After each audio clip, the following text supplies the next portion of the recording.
Sarah felt completely swamped. Every single day was a blur, too many tasks piled up high, too many requests came her way. She always said yes. It was her default setting, her own needs, her dreams.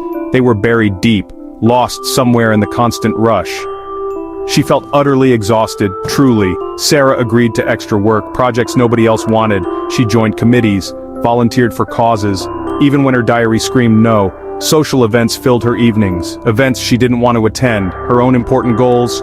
They gathered dust on a shelf, forgotten in the name of pleasing. Why do we act like Sarah? Why do we say yes so often? A big reason is fear. Fear of letting people down. We want to be liked, accepted. We worry what others might think. Saying no can feel unkind. It can even feel selfish, so we nod and agree again. This fear holds us captive. There are other reasons too.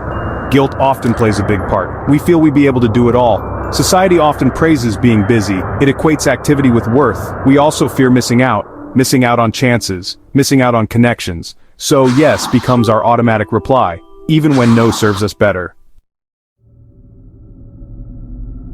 The first major cost is burnout. When we say yes to everything, our precious energy just drains away. We feel constantly weary, bone-tired. Both our minds and bodies suffer. It is like a mobile phone, battery always on red, flashing. This way of living is not sustainable. It simply cannot last forever. Something eventually has to give. Then there is the loss of our time. Personal time becomes a distant memory.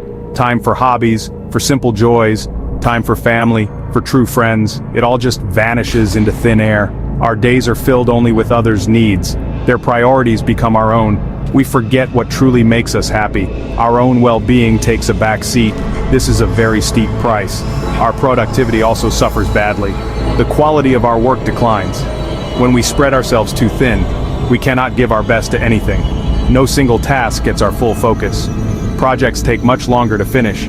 Mistakes start to creep in more often. We become less effective, less sharp. We are busy but not truly productive. It's a cycle of diminishing returns. Finally, our relationships can suffer.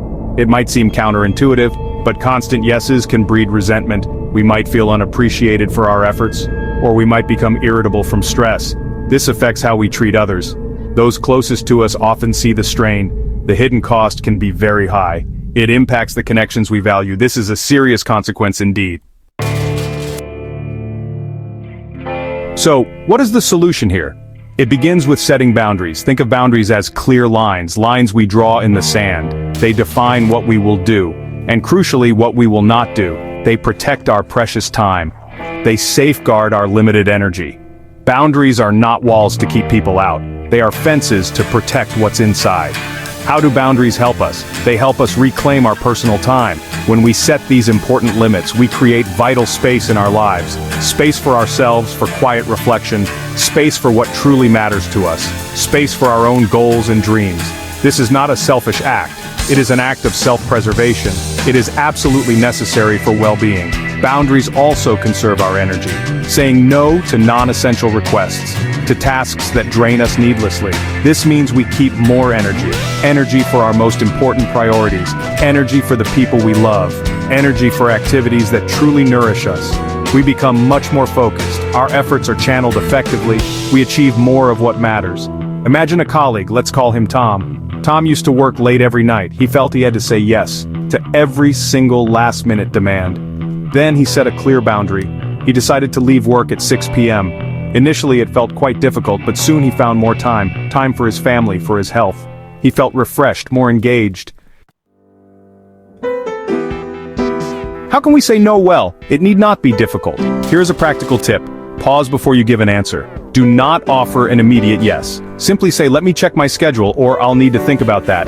This pause gives you valuable time to consider the request properly. It allows for a thoughtful response. Another tip, be polite but firm. You do not need to offer long excuses. You do not need to over-explain. A simple, I can't commit to that right now, works. Or, thank you for thinking of me, but no. Keep your response clear and kind. Most people will understand this. Honesty is often appreciated. You are respecting your own limits. This is perfectly acceptable. Think about the feeling of liberation. Prioritizing yourself feels incredibly good. When you start saying no more often, to things that drain your spirit, you will feel so much lighter. A weight will lift from your shoulders. You regain control over your own life. It is a truly powerful shift. You start to focus on your goals. Your energy flows to what you choose. This is the liberating truth. Putting yourself first is not selfish. It is absolutely essential for a balanced life. It is vital for your well-being.